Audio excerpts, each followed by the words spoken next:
And welcome to the final episode, Season 3 of the Fu-Sung Elizabeth Cookye Show. I wanted to say thank you to everybody for actually tuning into my show for such a long time and joining me on this journey as I present many of my anime reviews, my video game reviews, and my life lessons. This would be the second season that I introduced Life Lessons Learned in Reality, which was a new inspiration and an idea that I put into concepts in the second season when I was living in a different location in San Jose. I wanted to say also, Merry belated Christmas, Happy Holidays, and a Happy New Year. And as we end 2011, may we bring in good fortune, good energy, goals, aspirations, and hopes and dreams, and all of that good stuff into 2012. 2012 is supposed to be a most holy and sacred year, for it's going to be the galactic alignment, not only between our solar system, but the solar systems that we do not know that exist within our realm.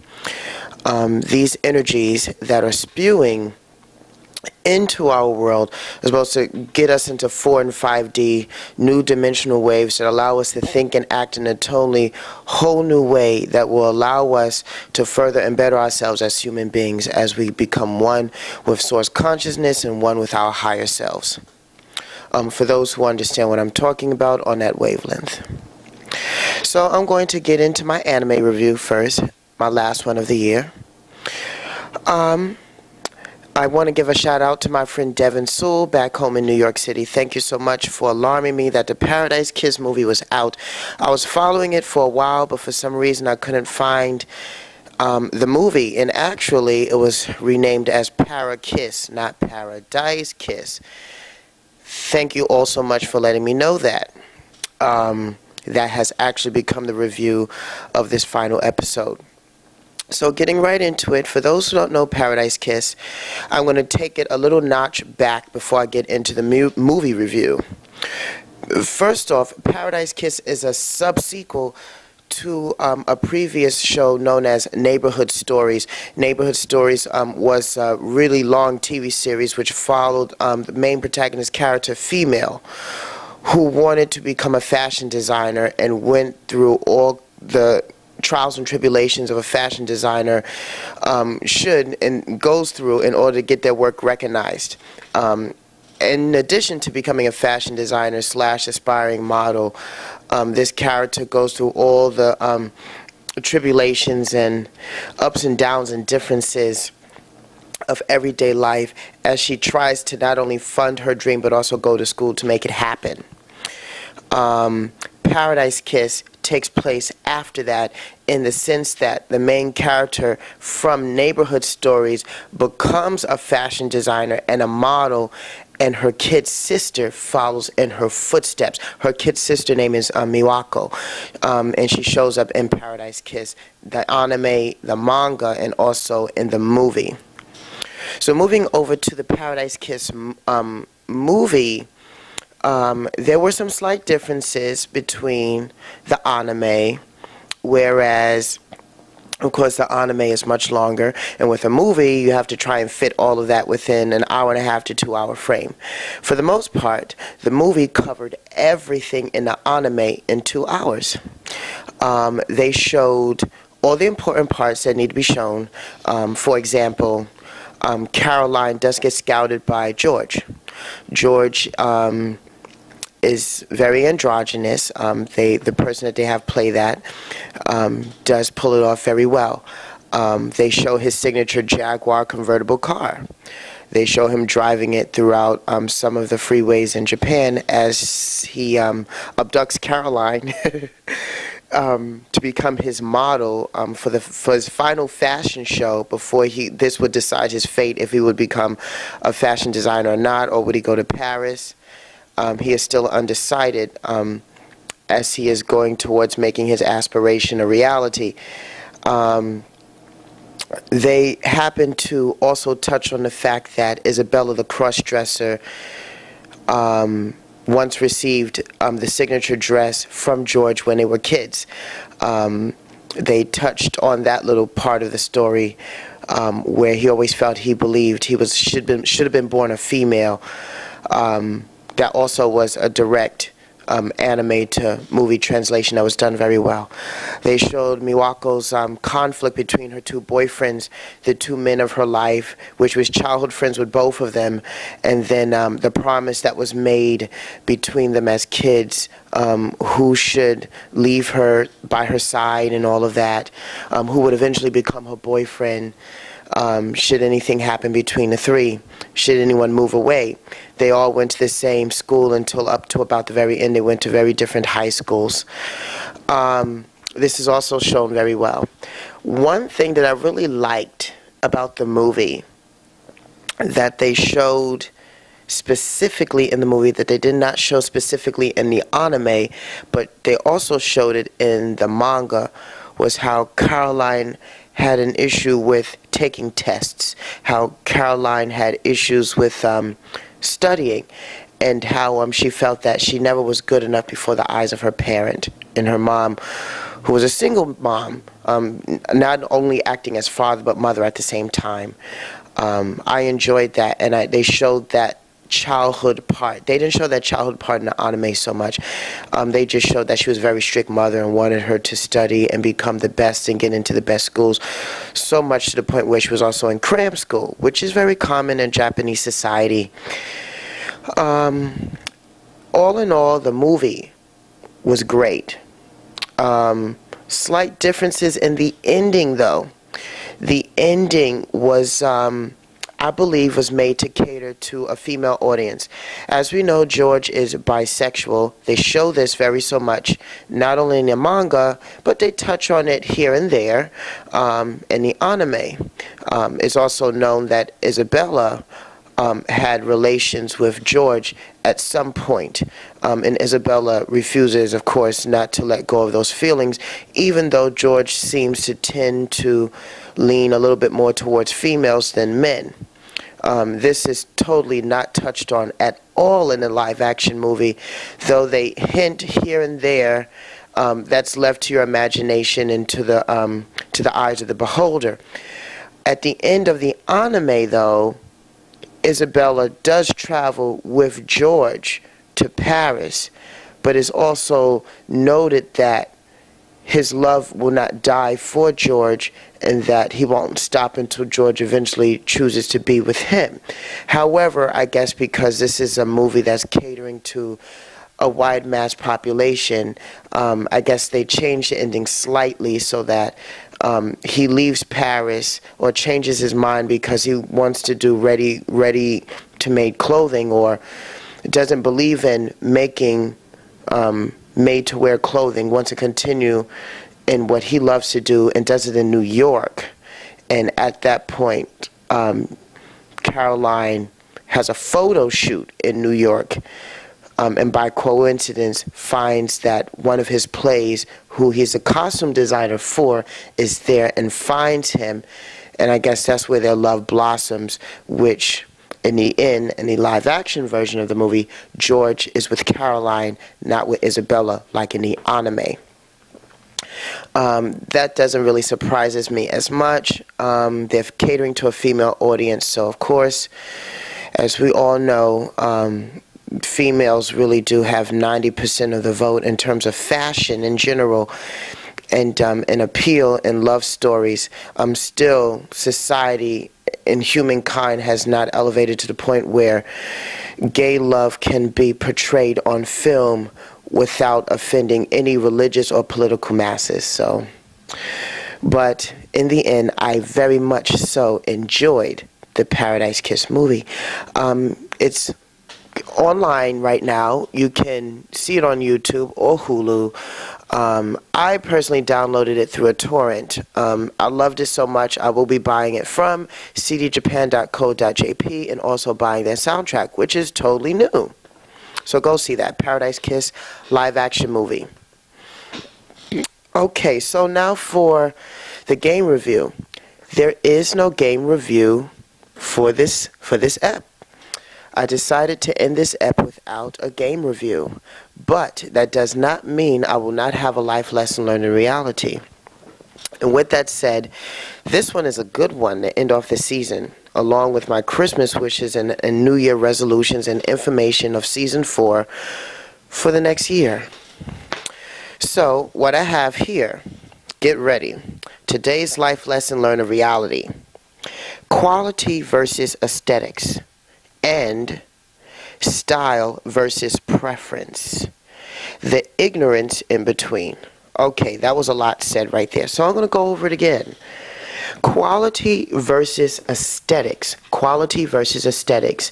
And style versus preference. The ignorance in between. So, to go over this in short term, in great detail, I have my examples right here. So, in my hand right here, I have a brown, men's brown Chinese business shirt.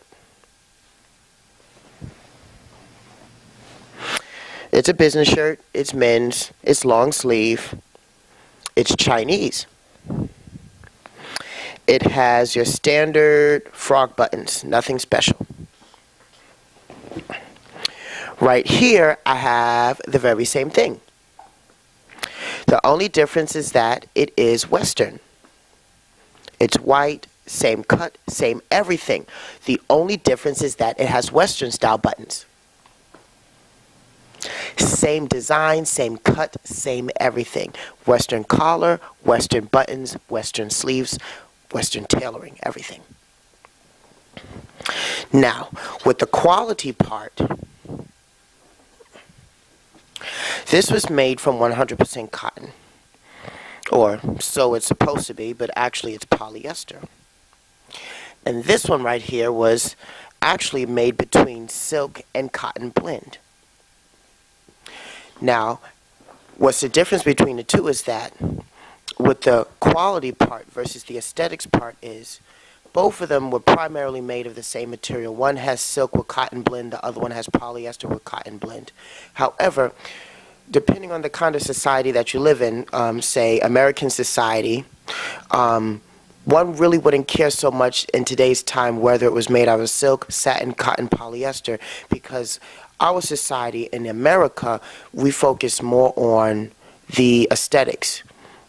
Who cares about the quality? Can it look the way we want it to look? Can it look rich? And as long as it look rich, it doesn't really matter how many thread counts is in the fabric or how long the shirt will last. As long as it looks the way we want it to look like. That means that after a couple of washings in the washing machine, it's going to fall apart, and then you have to buy yourself a whole new shirt, and then boom, whatever. We would rather spend a lot of money on Nike sneakers or athletic clothing rather than clothing that is, per se, what would be considered upper class clothing. And that is my little example of the difference between the quality versus aesthetics. With quality, it takes a lot more time that's being put into the clothing, into fabric, and the person making it, and then it lasts longer. The clothing will most likely outlast you. And then with the aesthetic part, aesthetics usually mean it doesn't necessarily have the quality of something that will live a long life, but will actually have the look of the function, but not have the substance of the function. It will have the look of the function, but not the substance to back up the function. So basically, it's an old saying would be jade and gold on the outside, but rotten decay on the inside. It's not exactly what it seems. It's primarily cheap. And when you take that out of the fashion world and put that in reality, you can find the quality and the aesthetics in the personalities of a lot of people. Versus when you're in a conversation with somebody, you can tell how much somebody knows based upon how well diverse they are in their educational background. How well can they keep up with a good conversation without looking at their watch or looking at the time or trying to change a conversation every 5 minutes to fit the stuff that they only know. Quality versus aesthetics. Aesthetics is being able to fake the funk versus actually having the wisdom and the intellectual power to back you up from the experiences that you've had in your life. Quality versus aesthetics. Moving on to the second part of it, style versus preference. Now, with this part, I'm actually going to go back into the fashion more so than the social standard versus of the style versus the preference. So in fashion, when I go back to the brown shirt and when I go back to the white shirt, the only difference is that they were both primarily the same. The white shirt just has a Western collar, Western buttons. The brown shirt has the Mandarin collar, which is Chinese, and Chinese buttons. However, as an American society, we tend to be very ill-educated about other world clothing. I say this to say from my personal experience wearing Asian clothing. Most people will look at it and say, silence, tumbleweed. Okay, next subject. And so, unless it's American, with American buttons, and American collar, and American sleeves, it totally takes on a totally different form if it would have a Chinese collar with Chinese buttons, even though it's Western tailoring, like this brown shirt right here. The American psyche gets very confused when they see the Chinese collar and the Chinese buttons. They don't know what to make of it. It's what they say outrageous. It is foreign. It is exotic. Just that slight change, the collar and the buttons from being American to what they call Asian centric. They don't know where to place it, and depending on the knowledge of the person and the perception of that person as well, they may come to the conclusion that it is sort of here nor there. We don't know where to place it. It could be Korean, it could be Chinese, it could be Japanese. We still don't know. We just know it's not American. And because Asian people wear this type of clothing, which is a normal American generalization, it is somewhere in the Asia world. We are trying to figure this out. I'm having a mental meltdown. And because of this, the American culture is very closed off to the very rest of the world. When you think about it, other world cultures are very right next to each other. Say Europe, you know, Paris, France, Hungary, Romania. All of that is within the European concept of fashion. Even the world of fashion and their intellect is different. Long story short, because those countries are so close to one another, they have to know different languages. To think about how one country can walk across a border to another country and be speaking a totally different language, and the currency is totally different.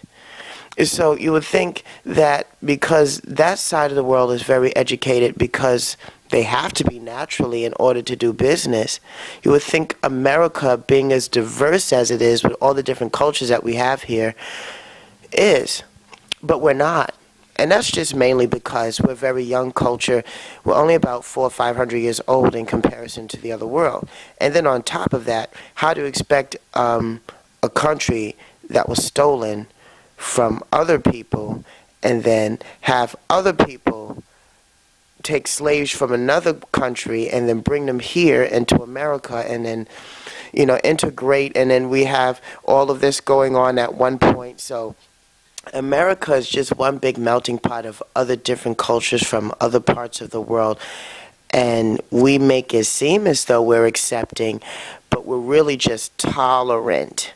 And tolerant doesn't mean accepting. Tolerant just means, as long as you don't get in my way, why should I really care?